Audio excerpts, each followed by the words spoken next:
ആന്റോ ആന്റണിയുടെ വികസന ഫണ്ട് ഉപയോഗിച്ച് നിർമ്മിച്ച ബസ് കാത്തിരിപ്പ് കേന്ദ്രങ്ങളിലെ പേരും ചിത്രങ്ങളും മറയ്ക്കാൻ നിർദ്ദേശം. LDF പരാതിയിലാണ് വരണാധികാരിയുടെ നടപടി. ഇതിന് ചെലവാകുന്ന തുക ആന്റോ ആന്റണിയുടെ തെരഞ്ഞെടുപ്പ് ചെലവിൽ വകയിരുത്തുകയും ചെയ്യും.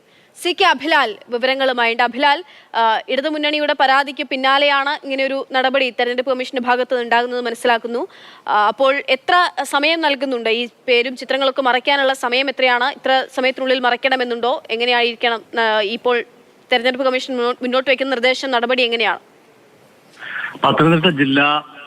പത്തനംതിട്ട മണ്ഡലത്തിന്റെ പരിധിയിൽ 63 പുതിയ ബസ് കാത്തിരിപ്പ് കേന്ദ്രങ്ങൾ, അതോടൊപ്പം തന്നെ 20 4G ടവറുകൾ എന്നിവിടങ്ങളിലാണ് വികസന ഫണ്ട് ഉപയോഗിച്ച് നിർമ്മിച്ചതാണ് എന്ന് സൂചിപ്പിച്ചുകൊണ്ട് ആന്റോ ആന്റണിയുടെ പേരും ചിത്രങ്ങളും പ്രദർശിപ്പിച്ചിട്ടുള്ളത്. ഇതിനെതിരെയാണ് ആറന്മുള നിയോജക മണ്ഡലം കമ്മിറ്റിയുടെ പ്രധാന ആളെന്നുള്ള തരത്തിൽ പത്മകുമാർ പരാതിയുമായി ജില്ലാ വരണാധികാരിയെ സമീപിച്ചത്.